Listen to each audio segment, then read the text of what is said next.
Puji Tuhan. Saudara buka Alkitab, Yakobus pasalnya yang kedua, ayatnya yang pertama sampai ayatnya yang keempat. Saya kasih tema pagi hari ini tentang kaya dan miskin di dalam gereja. Pagi ini saya akan khotbah bukan hal doktrinal, tapi hal praktikal yang saya dan saudara harus praktekkan sebagai keluarga di dalam gereja Tuhan. Saya mulai, jangan memandang muka. Saudara-saudaraku, sebagai orang yang beriman kepada Yesus Kristus, Tuhan kita yang mulia, janganlah iman itu kamu amalkan dengan memandang muka. Ayat 2, saudara-saudara.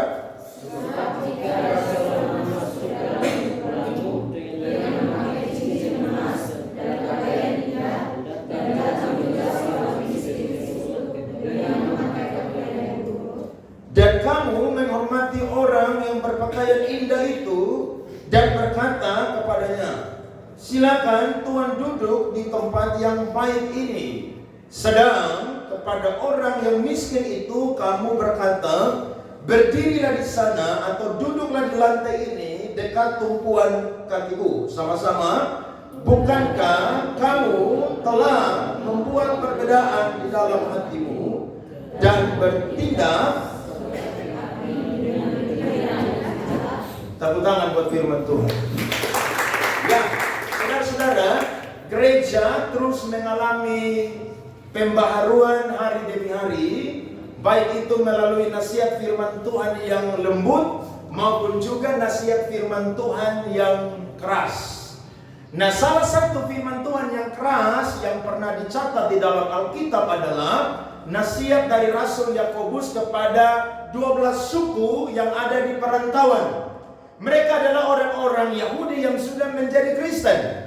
Mereka hidup bertumbuh dalam iman dengan luar biasa, sehingga hampir di semua daerah-daerah kekuasaan Romawi dan budaya Yunani, orang-orang Yahudi itu bertobat lewat pelayanan rasul-rasul, hamba-hamba Tuhan yang Tuhan pakai dengan luar biasa. Tapi saya mau berkata, selama Tuhan belum datang, maka gereja belum sempurna. Ada amin? Jadi kalau ada yang berkata gereja ini terbaik, gereja ini sempurna, saya mau berkata kepada saudara, saudara belum masuk di gereja itu. Nanti kalau saudara masuk, baru saudara akan lihat dapurnya bagaimana gereja itu sehat atau tidak. Nah, Rasul Yakobus ini mengirimkan suratnya kepada 12 suku yang ada di perantauan, karena dia dengar bahwa di dalam berjemaat, di dalam kehidupan gereja yang ada di 12 suku perantauan, mereka ini ternyata sedang terjebak dengan satu praktek yang tidak memuliakan Tuhan. Apa itu prakteknya? Alkitab mencatat dengan jelas bahwa di sana ada praktek yang namanya memandang muka atau pilih kasih. Saudara bisa bayangkan, mereka satu gereja, satu pelayanan, tapi di dalamnya ada ketimpangan sosial. Dan ketimpangan sosial ini, saudara, menjadi yang namanya kesenjangan sosial. Yakni Alkitab mencatat ayatnya yang kedua sampai ketiga tadi kita baca, ketika mereka sedang beribadah di dalam sinagog atau tempat ibadah orang-orang Yahudi, ada orang yang kaya masuk, mereka itu persilakan untuk duduk. Nah, zaman itu salah satu tanda orang kaya adalah pakai pakaian yang bagus, kemudian juga pakai cincin emas di jarinya. Coba semua pegang jari, ada cincin? Ya. Imitasi atau emas? Atau logam mulia atau perak, saudara? Nah, pada zaman itu orang kaya identik dengan penampilan yang mewah. Jadi ketika mereka masuk, ada pemimpin, ada sekelompok jemaat yang mempersilakan orang kaya itu untuk duduk. Mungkin saja mereka itu duduk di kursi yang paling depan. Mungkin ada grup-grupnya. Yang kasta paling tinggi di baris pertama, yang kasta mungkin agak rendah nomor 2 di baris kedua, dan di kasta nomor 3, dan sekian baris 3, baris 4, baris 5, dan yang miskin duduk paling belakang. Atau kalau sudah penuh maka suruh duduk di lantai. Apakah ini alkitabiah saudara-saudara? Tidak. Sebab kalau saya dan saudara belajar tentang kata gereja berasal dari bahasa Latin, yakni igreja, perkumpulan orang-orang yang dipanggil dari kegelapan masuk ke dalam terang Tuhan yang ajaib. Jadi gereja adalah perkumpulan orang-orang dari segala macam status sosial, status ekonomi. Di dalam pun juga ada orang-orang yang berkumpul dari segala macam budaya, macam etnik, macam suku, ras, dan lain sebagainya. Sehingga gereja itu saudara-saudara bukanlah restoran. Kalau restoran pasti orang mau makan di situ, dia sudah tahu ini restoran mahal, maka yang makan hanya bisa orang yang punya uang yang banyak. Gereja pun juga bukan komplek perumahan real estate, di mana yang tinggal di sana adalah orang-orang yang punya ekonomi saudara menengah di atas. Tidak, gereja adalah perkumpulan orang-orang beriman. Amin. Dari segala macam suku, kaum, bangsa, dan bahasa. Saya pernah cerita di sini atau belum? Dulu saya di Jakarta pelayanan di satu gereja. Nah di gereja itu saudara, jemaat tidak sampai 1.000. Tapi dalam gereja itu banyak sekali orang kaya. Ada yang punya kebun teh, ada yang punya gunung di Bogor, ada yang punya perumahan itu saudara, sambung dari 1, dari 2, dari 3, dari 4. Bahkan ada satu orang kaya yang punya saham di salah satu bank swasta yang ada di Indonesia. Dan ada satu tempat yang tidak boleh diduduki oleh siapapun juga. Saya waktu pelayanan di gereja ini saya bingung kenapa ini kursi tidak pernah orang duduk. Saya coba cari tahu. Ternyata kursi itu khusus disediakan bagi orang kaya tersebut. Jadi kalau ada ibadah, ada yang duduk di kursi itu, maka aser akan suruh pindah. Saudara bisa bayangkan? Aser akan suruh pindah. Pak, Ibu minta maaf, ini kursi daripada bapak ini dan ibu ini.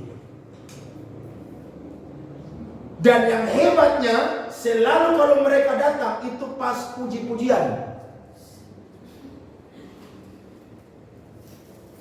Jadi orang semua udah ada. Jadi dipastikan bahwa kursi itu tidak boleh ada yang mendudukinya. Kursi itu hanya boleh diduduki oleh saya dan teman-teman pemusik. Kalau setelah lagu firman, doa firman dan firman, mereka tidak hadir, baru itu diduduki saudara. Wih, saya rasa ini gereja saudara sudah beralih dari ajaran firman yang benar. Ada amin? Gereja itu tidak boleh begitu. Gereja itu rumah saudara-saudara. Gereja itu perkumpulan orang-orang yang dipanggil dari kegelapan dan masuk kepada terang Tuhan yang ajaib. Jadi kalau ada yang masuk saudara-saudara pakai pakaian yang bagus, pakai perhiasan yang bagus, ya persilakan. Kalau dia datang duluan, duduklah di kursi yang paling depan. Tapi kalau dia datang ke belakangan, duduk di mana? Kursi yang paling belakang. Nah kadang-kadang saudara-saudara, hamba-hamba Tuhan ada jemaat-jemaat yang terlalu menyanjung orang-orang kaya. Rasul Yakobus tidak menyudutkan orang kaya, tidak. Tapi dia mau supaya orang-orang yang ada di gereja tidak terlalu mengkultuskan orang kaya. Sebab di gereja juga saudara butuh orang kaya. Ada amin? Loh kalau ada orang kaya di gereja kan enak. Kita mau beli alat musik di 100 juta. Dia langsung angkat tangan. Pak Andre, saya yang ngapur aja. Enak atau tidak? Daripada saudara jadi iman terus saya suruh. Tapi kan kalau ada orang kaya kan langsung suruh tantang, langsung dia angkat tangan, langsung dia beli. 2 minggu kemudian semua udah sampai dan main atau pakai alat musik sound system yang lebih bagus. Tapi bukan berarti orang kaya itu disanjung, dimuliakan lebih daripada orang-orang yang miskin. Sebab kaya dan miskin berharga di mata Tuhan. Ada amin? Oke, kita akan lihat saudara-saudara, kata memandang muka di sini itu menggunakan kata Yunani prosopolepsia. Apa itu? Yakni ungkapan yang menjelaskan tentang cara memberi perhatian khusus. Lihat di sini, terhadap orang karena status sosialnya atau kedudukannya. Kadang-kadang kita pendeta dunia harus bertobat. Contohnya, kita mau ibadah undang pejabat. Semua sudah ada, sudah siap. Hanya ini pejabat tidak tahu hadir-hadir. Akhirnya pendeta bilang, tunggu dia hadir baru mulai. Betul toh? Akhirnya ibadah yang harusnya on time jadi jam karet. Gara-gara apa? Ya pejabat itu. Makanya saya coba latih, saya coba komit di tempat ini kalau ada ibadah. Kalau ibadah syukuran ya bisa molor-molor sedikit. Tapi khusus ibadah hari Minggu, tepat jam 9.00 harus mulai. Siapa mau datang terlambat silakan. Dan kursi yang sudah disediakan, kalau sudah penuh di depan, duduklah di tengah atau belakang. Amin. Sebab kursi ini bukan terbuat dari emas, permata, perak dan lain sebagainya. Amin. Jadi bisa diduduki oleh semua kita. Jadi jangan asal bilang di depan itu tidak boleh, itu khusus. Tidak boleh itu. Siapa aja bisa duduk. Amin. Jadi yang duduk di depan bukan hanya ahli-ahli Taurat dan orang-orang Farisi dan orang-orang kaya, tapi semua orang bisa duduk di depan. Amin. Karena kita semua saudara-saudara adalah orang-orang yang satu di dalam Tuhan. Nah, orang-orang Yahudi yang ada di 12 suku perantauan, mereka itu terbagi dalam 2 perbedaan status sosial. Yang pertama adalah ada yang kaya, ada yang tuan tanah dan pengusaha. Kemudian yang kedua adalah ada yang miskin, yakni pekerjaan mereka sebagai buruh dan petani. Saudara lihat, perbedaan ini, kesenjangan ini membuat praktek dalam gereja tidak kita biar. Dan ini Rasul Yakobus tegur mereka dengan keras. Jadi teologi dari surat Yakobus adalah iman adalah perbuatan. Kalau engkau bilang kau orang beriman, praktekkan perbuatanmu sebagai orang beriman. Perilaku begini saudara tidak menyenangkan hati Tuhan. Sebab Tuhan yang kaya yang tinggal di surga aja, dia rela turun jadi miskin. Amin. Supaya saya dan saudara jadi orang yang kaya. Mari kita lihat Yakobus 2 ayat 21 sampai 22. Yakobus pasal 2 ayat 21 sampai 22. Bukankah Abraham bapa kita dibenarkan karena perbuatan-perbuatannya ketika ia mempersembahkan Ishak anaknya di atas mezbah? Kamu lihat bahwa iman bekerja sama dengan apa? Perbuatan-perbuatan, dan oleh perbuatan-perbuatan itu iman menjadi sempurna. Jadi saudara yang kaya, status sosialnya lebih tinggi dengan orang lain, biasa saja. Tapi saudara pun juga yang ekonomi mungkin tidak setinggi orang lain, percaya diri aja. Sebab Tuhan sudah atur orang punya berkat itu masing-masing. Ada yang uangnya miliaran, ada yang uangnya cuma ratusan juta, ada yang uangnya puluhan juta, ada juga yang uangnya plus dan minus. Kadang-kadang ada di rekening, kadang-kadang juga sisa 50.000 dan tidak bisa tarik lagi. Tapi tidak apa-apa. Amin. Dunia ini jahat, dunia kadang-kadang tidak sesuai. Tapi ingat, Tuhan selalu baik bagi orang yang cinta kepada Tuhan. Amsal 14 ayat 31, Alkitab berkata, siapa menindas orang yang lemah, menghina penciptanya. Tetapi siapa menaruh belas kasihan kepada orang miskin, memuliakan dia. Jadi firman Tuhan ini saudara harus mengerti bahwa Tuhan mau supaya orang kaya dan orang miskin dalam gereja hidup sungguh-sungguh saling menghargai satu dengan yang lain. Ini firman khusus untuk saya sebagai gembala dan juga saudara-saudara. Praktek seperti begini saudara masih ada di gereja sampai hari ini. Bahkan kadang-kadang ada orang-orang kaya yang bilang sama Pak Gembala, Pak, jam ibadah bisa geser atau pindah. Kenapa mau pindah atau geser? Saya sibuk jam itu. Loh, hati-hati. Tuhan yang kasih kekayaan, Tuhan juga yang bisa kasih apa? Miskin. Alkitab sudah terlalu banyak catat tentang orang-orang yang kaya, tapi Tuhan bisa buat mereka jadi orang-orang yang miskin. Tapi Tuhan pun juga bisa angkat orang-orang dari yang miskin menjadi orang yang diberkati oleh Tuhan. Amin. Saya mau saya dan saudara di gereja ini menjadi gereja yang sehat, antara yang kaya dan miskin sama-sama berharga dan satu di dalam Tuhan. Saya coba catat, mengapa tidak boleh ada praktik pilih kasih antara miskin dan kaya dalam gereja? Ada dua hal. Yang pertama adalah karena gereja adalah rumah rohani bagi keluarga Allah. Menurut Alkitab, bait Allah adalah diri kita sendiri.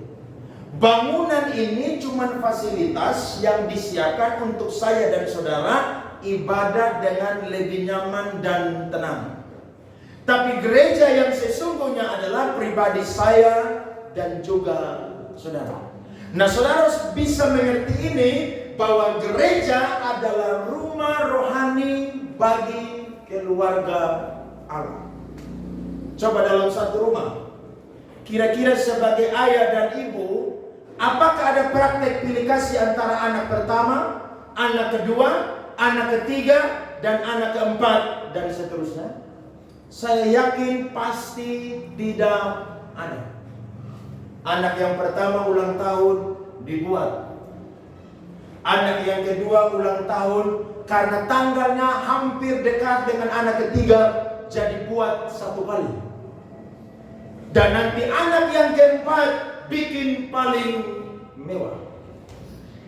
Saya mau berkata, hal seperti demikian itu bisa membangkitkan amarah dalam hati anak-anak. Sebab ada praktek pilih kasih. Saya punya teman dulu di Jakarta tidak mau ke gereja lagi. Karena ketika dia ke gereja, teman-temannya selalu ganggu, kamu tidak ada baju. Kok pakai baju itu terus sih? Padahal bajunya banyak, tapi dia lebih nyaman pakai baju itu karena lebih hangat di badan begitu. Saya di rumah tuh ada satu baju yang saya pakai, saudara, tidak bosan-bosan. Makanya kalau Bapak Iki atau Bapak Ares atau teman-teman ke rumah, selalu ke rumah pasti lihat saya pakai itu baju. Kenapa saya pakai terus? Karenanya, apakah saya tidak punya baju lain dalam lemari? Banyak. Tapi saya lebih nyaman pakai baju itu. Nah, jangan sampai hal-hal yang menunjukkan penampilan lahiriah saya dan saudara bangun tembok dengan sesama saudara seiman. Penampilan lahiriah itu bisa menipu orang lain, saudara-saudara. Tapi sikap hati batinia yang memuliakan Tuhan itu menjadi berkat bagi sesama kita. Gereja itu rumah rohani.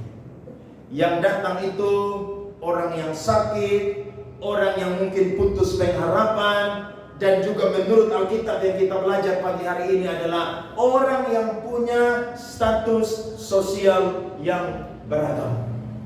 Ada yang kasih kolekte 1.000, ada yang kasih kolekte 2.000, ada yang kasih kolekte 5.000, ada yang kasih kolekte 20.000, 100.000. Tapi semua saudara sama. Kenapa? Karena gereja adalah rumah rohani. Amin. Jadi kalau saudara diberkati dengan berkat yang banyak, memberilah yang banyak kepada Tuhan. Tapi kalau diberkati dengan berkat yang sedikit pun juga, memberilah yang sedikit kepada Tuhan. Tuhan tidak pandang. Yang Tuhan lihat adalah ketulusan hati kita dalam memberi kepada Tuhan. Nah, ini tidak boleh terjadi dalam gereja. Amin. Di gereja ada orang Rote, ada orang Sabu, ada orang Timor, ada orang Alor, ada orang Sumba, ada orang Flores, ada orang Chinese, ada orang Jawa, ada orang mana lagi?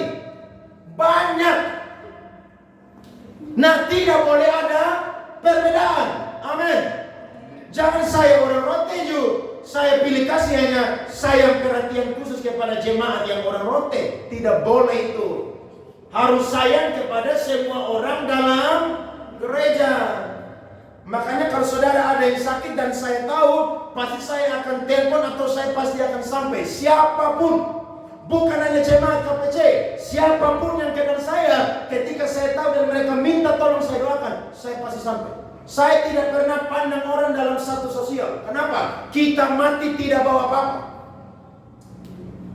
Atau ada yang mati di sini bawa dia punya mobil, motor dan lain sebagainya? Tidak ada toh? Atau ada yang bawa emas 50 kilo, 100 kilo masuk dalam kubur? Saudara lebih sayang pemberian atau sayang si pemberi? Sayang si pemberi. Sebab pemberian bisa hilang, tapi si pemberi tidak pernah kurang cara untuk kembali memberikan kepada saya dan juga saudara. Tepuk tangan kepada Tuhan. Amin. Nah, kita lihat coba saudara-saudara Kisah Rasul 2 ayat 44 sampai 47. Alkitab berkata, perhatikan di LCD. Dan semua orang yang telah menjadi percaya tetap apa saudara-saudara? Bersatu. Dan segala kepunyaan mereka adalah kepunyaan bersama. Waktu itu ada banyak orang-orang Yahudi yang kaya dan juga ada yang miskin. Nah, ketika mereka bertobat pada hari Pentakosta, gaya hidup mereka, cara hidup mereka berubah pun juga. Yakni milik mereka itu saudara menjadi kepunyaan bersama. Jadi kalau ada yang mau kemana-mana tidak ada mobil, tinggal kasih tahu, saya mau ke sini nih, bisa pinjam mobil, ambil aja. Yang penting ada SIM dan tahu bawa aja. Kalau tidak, maka kamu masuk UGD, mobil itu masuk curang. Semua milik mereka itu kepunyaan bersama. Di sini bisa begitu? Bisa. Jadi kalau saya telepon saudara, pinjam mobil bisa. Pinjam pesawat bisa. Loh, kalau saudara punya pesawat, kan tidak mungkin saya bilang pinjam pesawat kalau saudara tidak punya pesawat. Semua yang kita punya jadi kepunyaan bersama. Dan saya percaya, orang percaya dia pinjam pasti dia tanggung jawab. Betul toh? Jangan sampai saudara pinjam, saudara road race, saudara, itu bahaya itu. Atau saudara MotoGP atau Formula 1, orang punya motor, mobil rusak, tanggung jawab. Pinjam tapi tanggung jawab. Kemudian, dan selalu ada dari mereka yang menjual harta miliknya, lalu membagi-bagikannya kepada semua orang sesuai dengan keperluan apa? Masing-masing. Jadi ada orang kaya, dia jual dia punya harta yang bisa dijual. Kemudian dia bagilah di sesama jemaat yang mungkin kurang mampu. Wow, ini praktek jemaat yang sangat-sangat luar biasa. Mereka yang berkelimpahan memberkati yang berkekurangan. Jadi kalau ada yang punya tanah lebih di sini berhektar-hektar, coba jual. Uangnya kasih kepada yang belum punya tanah untuk beli tanah dan bangun rumah. Kemudian kita berkata, dengan bertekun dan dengan sehati mereka berkumpul tiap-tiap hari dalam bait Allah. Buat apa di sana? Mereka memecahkan roti di rumah masing-masing secara bergilir dan makan bersama-sama dengan gembira dan dengan tulus hati. Kalau ada ibadah, ada kers, ada ibadah rumah tangga, selalu aja makan tuh pas itu. Saya waktu kuliah dulu banyak sengsara tapi banyak senang juga. Saya ingat dulu waktu kuliah di satu tempat, praktek di satu tempat, itu pendeta tidak peduli, lu mau makan tidak mau makan urusan. Wah itu saya udah malari itu waktu itu. Ini pendeta kok tidak peduli saya, mentang-mentang saya baru kuliah baru semester awal. Jadi tiap hari saya hampir makan Indomie. Makanya saya benci dengan Indomie hari ini, tidak mau makan tiap hari. Karena hari waktu itu makan hampir tiap hari, saudara. Badan kurus kerempeng. Berat hanya 58, saudara. Sekarang saya timbang kemarin di Mamami pas ponaan lain 78. Saya tanya itu ibu, tidak, ini timbangan betul. Betul Pak. Wih, kok saya berat 78 ini. Naik 20 kilo.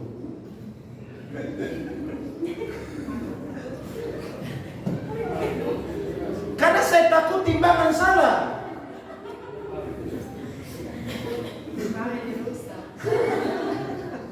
Bahaya ini. Tapi saya pernah praktek di satu tempat. Itu saya naik saudara dari 58 sampai 80 kilo. Sampai rambut saya dicepak botak 1 cm aja. Karena bapanas saudara-saudara. Memang kalau badan gemuk itu tidak enak saudara. Bapanas. Apalagi tidur tidak ada AC. Aduh. Saudara bangun tuh keringat, badan berat minta ampun. Itu kalau tiap hari Selasa atau Rabu ada komsel, karena saya anak mahasiswa praktek jadi disuruh kunjungan. Tiap minggu tuh ada 1 atau 2 komsel kunjungan. Main gitar di sana, kemudian bawa firman. Itu saudara pulang tuh saudara, selain makan di tempat itu, pulang tuh babungkus saudara.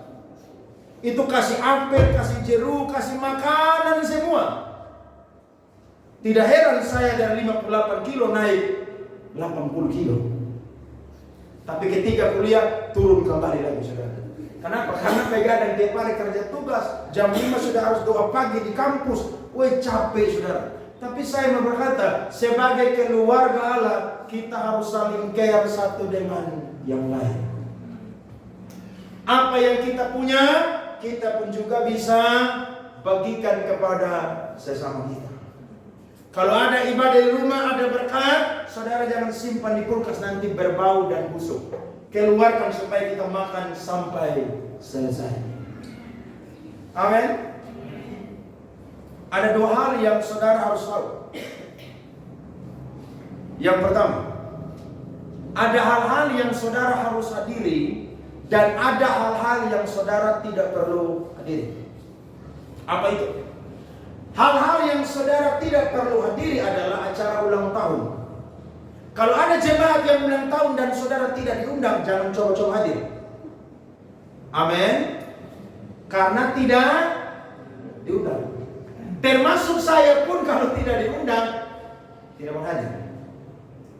Kemudian apa lagi? Acara syukuran. Kalau tidak diundang, jangan hadir. Walau sesama jemaat. Kemudian apa lagi? Kalau ada pernikahan, jangan coba-coba hadir. Karena saudara akan jadi tamu yang tak pernah diundang tapi hadir. Tapi ada hal yang saudara tidak diundang pun harus hadir. Apa itu? Yang pertama, ketika saudara tahu sesama jemaat sakit, tidak perlu tunggu undangan datang baru pergi jenguk dia dan doakan dia. Bisa? Bisa atau tidak? Saudara sudah tahu sakit nih. Saudara sibuk. Tapi saya percaya sesibuk-sibuknya saudara dan saya, lebih sibuk Tuhan Allah. Tapi saya percaya Tuhan Allah sesibuk pun juga masih mempedulikan saya dan saudara. Kalau saudara lihat ada sesama jemaat yang sakit, maka apa yang saudara buat? Telepon. Kemudian apa? Kunjungan. Loh, Alkitab sudah bilang iman itu apa sih? Perbuatan. Betul kita diselamatkan karena anugerah. Tapi iman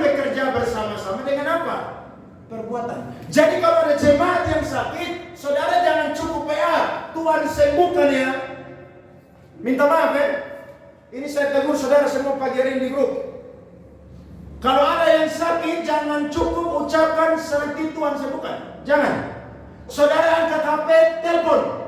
Sakit apa? Doakan dia. Saudara berkata, saya belum punya waktu, mungkin besok atau lusa saya akan jenguk. Saudara harus jenguk. Itu baru namanya hidup sebagai keluarga Allah. Saya pernah saksikan di sini, saya tuh pernah menyesal dengan satu peristiwa. Waktu saya masih di Jakarta, ada orang telepon saya, Pak Andre tolong doakan. Saya bilang nanti malam atau besok. Saudara tahu, 2 jam kemudian dia mati. Wah, itu saya rasa bersalah sampai hari ini. Kenapa? Harusnya saya doakan dia, dan kalau dia mati pun juga saya sudah jalankan saya punya tugas sebagai orang yang dipercaya sebagai hamba Tuhan. Saya bilang nanti padahal habis gereja ini saya tidak bikin kegiatan makan dengan teman-teman, tapi saya bilang nanti 2 jam dulu. Orang udah mati di situ. Nah, saya paling jengkel kalau orang mati kemudian kita turut berduka cita ya. Oh, itu saya paling jengkel loh. Harusnya kalau orang sakit, saudara apa? Datang. Makanya saya tulis di status saya kemarin, kenapa ibadah pemakaman lebih banyak orang menyanyi daripada firman Tuhan? Kalau saya pimpin ibadah pemakaman, saudara boleh menyanyi banyak-banyak. Saya sudah kasih pesan. Cukup 3-4 kedua suara aja, sisanya adalah khotbah. Orang waktu sakit, kunjungan. Ketika kunjungan botak bersana, nyanyi kasih dia. Orang senang atau tidak? Kalau dia mati dia masih dengar saudara menyanyi. Saudara tahu? Jadi ketika tahu dia ada sakit, kunjungan, telepon. Itu baru namanya hidup sebagai keluarga Allah. Kemudian apa lagi? Orang lahiran, jangan saudara tunggu undangan. Hadirilah, datanglah, kunjungilah saya. Jangan.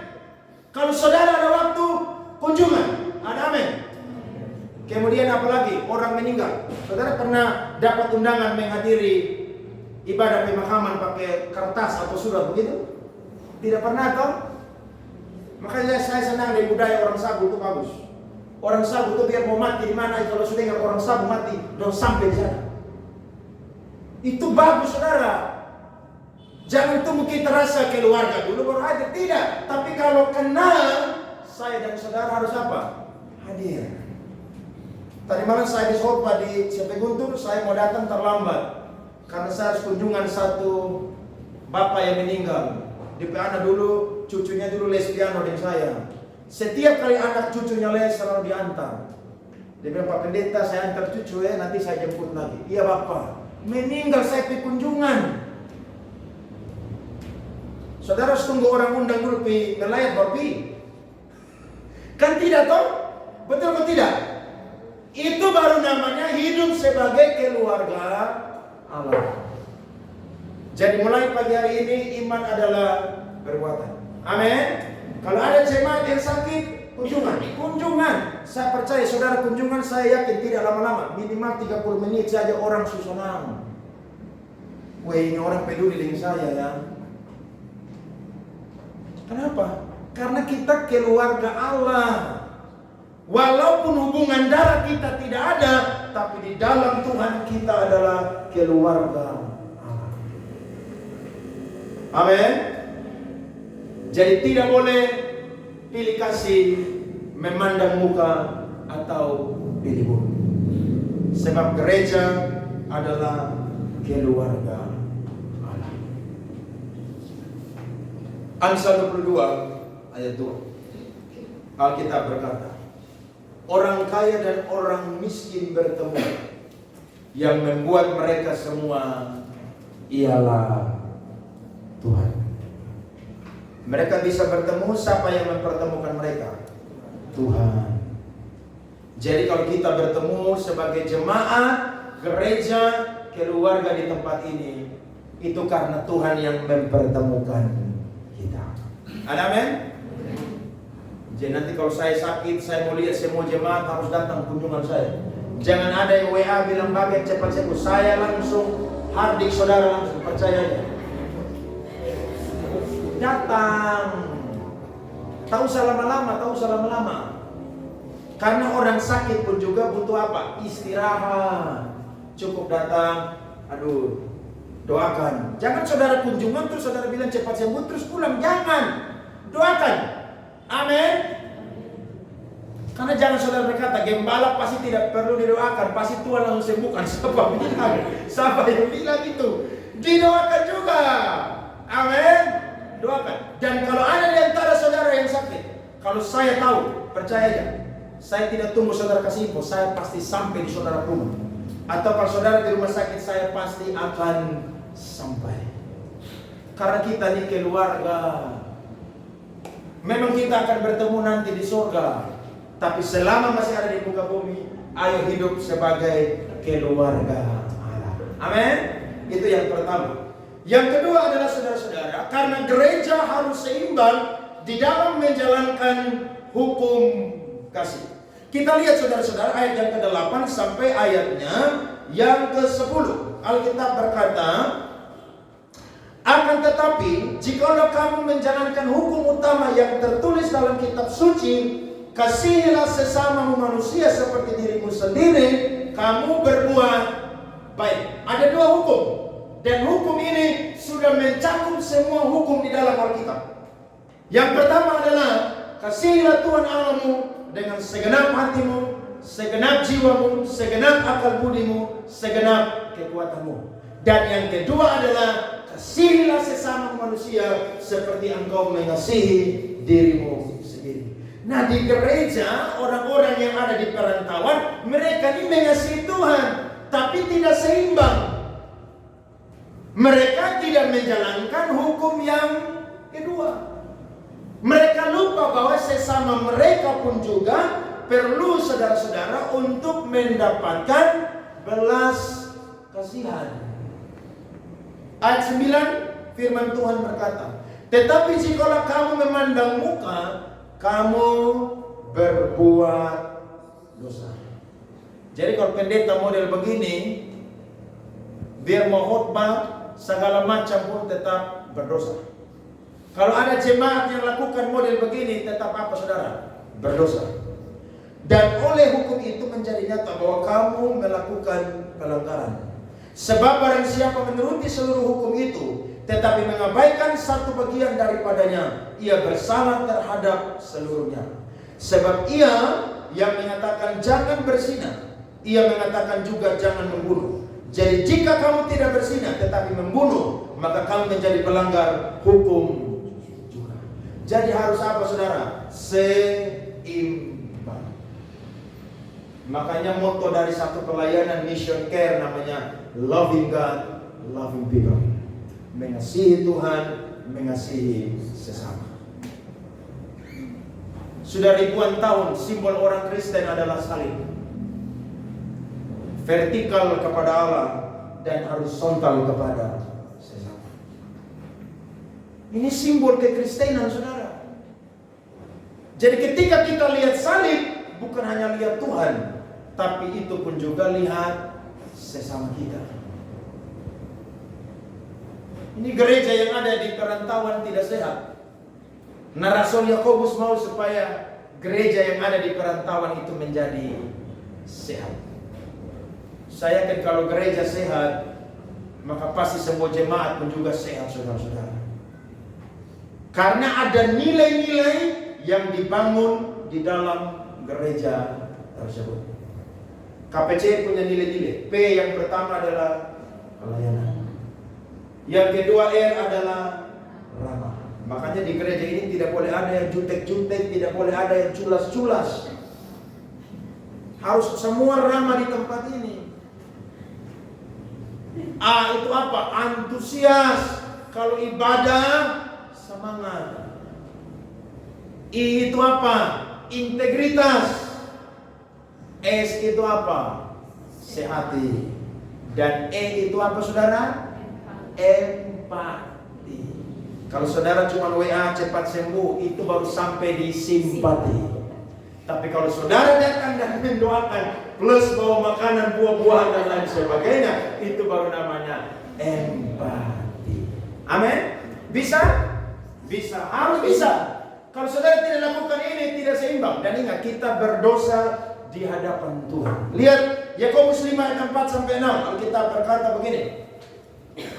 Sesungguhnya telah terdengar teriakan besar, karena upah yang kamu tahan dari buruh yang telah menuai hasil ladangmu. Lihat, ini sesama jemaat orang kaya, tapi tindas sesama jemaat yang miskin. Aduh, ini bahaya saudara. Dan telah sampai ke telinga Tuhan semesta alam keluhan mereka yang menyabit panenmu. Dalam kemewahan kamu telah hidup dan berfoya-foya di bumi.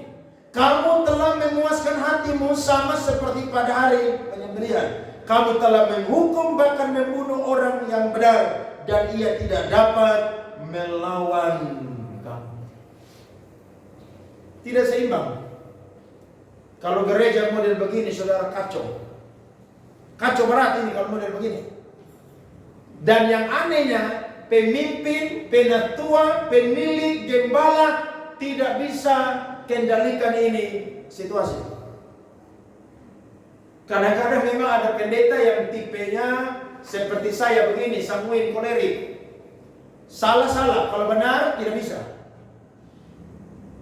Lu mau perang sampai dunia kiamat, beta akan perang. Tapi ada pendeta yang phlegmatik, melankolis. Ya sudah, biar aja. Wah, itu pendeta model begitu, saudara. Aduh, itu orang kaya kalau jahat dalam gereja, itu pendeta mati kutu dari dia. Saya pernah dengar satu kesaksian dari seorang rekan pendeta. Dia bilang, Pak Andre, di gereja itu yang atur khotbah bukan gembala. Siapa yang atur? Orang kaya yang majelis di situ. Kenapa? Karena dia punya perpuluhan paling besar di situ. Jadi dialah yang kendalikan gembala sidang. Nah, gembala sidang model begini tidak cocok. Kan modelnya penjilat begini bahaya. Ini bukan di kantor perusahaan yang saudara bisa jilat pemimpin di atas. Kan kalau saudara di kantor kan begitu toh. Baik yang swasta, negeri kan begitu. Saudara mau dapat jabatan, udah saudara sanjung yang di atas saja. Percaya aja, dapat jabatan. Tapi ketika dia jatuh, saudara juga ikut jatuh. Tapi kalau dalam gereja, tidak boleh. Siapapun itu, perlakuan harus sama rata. Sebab Tuhan saja tidak pernah pilih bulu. Tuhan saja tidak pernah pandang status sosial. Saya coba terangkan, menurut hukum Yahudi, saudara-saudara, seharusnya cara berpakaian orang kaya sama sederhananya dengan orang miskin. Namun gaya hidup orang kaya waktu itu sangat bertolak belakang. Mereka merasa lebih berkuasa, menghina, menindas orang miskin, bahkan melawan Allah. Ada seorang cendekiawan Yahudi pada abad ke-12 yang bernama Maimonides. Dia pernah berkata dan menuliskan bahwa dinyatakan dengan jelas oleh undang-undang Yahudi bahwa ketika seorang miskin dan seorang kaya sama-sama mengajukan tuntutan perkara, maka orang kaya tidak boleh disuruh duduk, sedangkan yang miskin berdiri atau duduk di tempat yang buruk, melainkan harus keduanya apa? Sama-sama berdiri. Keluaran 23 ayat 3. Alkitab berkata, Keluaran pasal 23 ayat 3. Lihat. Juga janganlah memihak kepada orang miskin dalam perkaranya. Lihat jelas firman Tuhan. Baik mau kaya mau miskin, tapi kalau perkara siapa salah, siapa benar, maka tanggung jawab. Jadi tidak ada unsur pilih kasih sedikit pun juga. Tidak ada. Semuanya harus sama. Beda dengan hukum dunia ini. Yang kalau orang kaya kalau salah terima uang sogok, langsung dia yang salah jadi benar. Alkitab berkata, orang yang salah dibenarkan, kemudian orang yang miskin dipersalah adalah kekejian di mata Tuhan. Jadi kalau siapa salah, siapa benar, menurut adat orang Yahudi bahkan firman Tuhan harus diperlakukan sama rata. Nah, di dalam gereja pun juga harus seperti demikian. Dulu saya masih main musik di Jakarta, saya pernah marahin pemain drum. Padahal saudara tahu, pemain drum itu adalah anak dari majelis salah satu orang kaya di gereja tersebut. Saya ada main keyboard, ada urapan Tuhan, ada lari tangan terbang-terbang. Kok di drum, kok diam? Kenapa diam nih? Saya coba lihat ke kiri, ternyata dia ada main BBM. Oke, lu tunggu nanti habis ibadah. Lu tahu saya, nah kalau salah berarti lu habis. Saya tanya, kenapa tadi penyembahan lu main BBM? Tidak, tadi ada BBM dengan pacar. Lu tahu ada ibadah kok tidak tadi? Nah mereka panggil saya koale kan gereja orang Cina, koale, bayangkan aja. Tidak koale tadi, penting jadi saya ya. Lu tunggu dulu, ini ada ibadah. Nah saya ketua departemen musik pada waktu itu. Saya bilang kalau lu ulang satu kali lagi, lu stop main musik ya. Lu pilih lu bapak, sebesar tak lu bapak. Lu bapak mau kenapa pendeta? Lu bapak dan gembala pecat beta akan angkat kaki dari gereja. Lu percaya aja. Padahal beta digaji di gereja, 1 bulan hampir 2 juta dapat uang. Beta sudah pandang itu uang. Ini ada ibadah. Lu hormati Tuhan sedikit dong. Kita boleh latihan capek-capek, saya boleh berdoa dan latihan mati-matian. Ibadah lu bermain BBM. Lu bapak orang kaya kenapa di gereja? Kesal tuh. Besok tak. Waktu Oma Saleh sakit dan pergi ke Jakarta, dia bapak bilang, Andre keras katanya. Dia bapak kata-kata dan bilang sama Oma Saleh, saya bilang lu belum tahu saya nak. Kalau saya benar, dia coba-coba. Kebenaran tetap kebenaran. Dia bertobat mulai hari itu, saudara. Waktu main drum, handphone dia simpan di tas di tempat duduk. Lu sekali ulang, stop. Lu berhenti atau saya keluar di gereja? Lu tinggal pilih aja. Saya keluar, sama masalah. Kok gereja ada banyak, kok saya tinggal pindah main musik di sana. Nah seperti demikian harus ada praktek dalam gereja. Jangan saudara lihat yang miskin saudara, lu kenapa mandu? Yang kaya biar aja, lu terus saja begitu. Kacau pelayanan, gereja tidak ada nilai. Ibadah tepat mulai jam 9 mulai. Orang belum datang masih dalam perjalanan. Jangan tunggu nanti orang kaya datang mau ibadah mulai. Jangan. Semua sama di mata Tuhan. Tidak ada perbedaan. Semua terbuat dari debu tanah. Martin Luther berkata, tidak seorang pun datang lahir membawa gigi, maka dia pulang pun juga tidak membawa apapun juga. Lahir aja tidak bawa gigi, atau ada yang lahir langsung punya gigi di sini? Tidak ada. Amin. Nah kalau gigi saya tidak dibawa saudara, maka jangan sombong. Amin. Tuhan berkati kita semua pagi dengan firman Tuhan. Mari bangkit berdiri.